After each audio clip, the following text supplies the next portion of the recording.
નમસ્કાર દર્શક મિત્રો, એક ભારત ન્યૂઝ મીડિયામાં આપનું હાર્દિક સ્વાગત છે। તલોદથી મજરા રોડ ઉપર દેશી માટલાના સ્ટોલ ઠેર ઠેર જોવા મળ્યા। માટલાના પાણીથી તરસ છેપાય છે। યંત્ર યુગમાં પણ દેશી ફ્રીજની બોલબાલા સાથેની માંગ।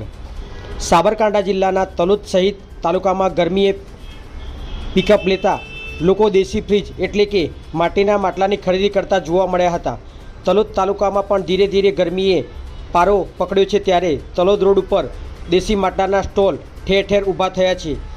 આવેલ ફૂટપાથ ઉપર દેશી ફ્રીજ એવા માટીના માટલાના વેપારીએ પણ ફૂટપાથ ઉપર લારી મૂકી લારીની અંદર તથા લારીની બાજુમાં ફૂટપાથ ઉપર માટીના માટલાની જમાવટ કરી છે। ત્યારે ગરમીની સાથે સાથે દેશી ફ્રીજ માટલાની માંગ પણ વધી છે અને ફ્રીજના પાણી કરતાં દેશી માટલાનું પાણી પીધા બાદ કલેજાને ઠંડક પહોંચે છે અને દેશી માટલાનું પાણી પીધા બાદ તરસ પણ છીપાય છે।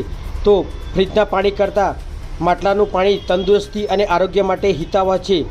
ત્યારે ગરમીનું દેશી ફ્રીજ ગરમીએ પારો ઊંચકતા માટલાની માંગ પણ વધવા પામી છે અને લોકો ઘરે ફ્રીજ હોવા છતાંય દેશી ફ્રીજ એટલે કે માટીના માટલાની ખરીદી કરતા મોટી સંખ્યામાં જોવા મળ્યા હતા। બ્યુરો રિપોર્ટ વિશાલ ચૌહાણ, સાબરકાંઠા।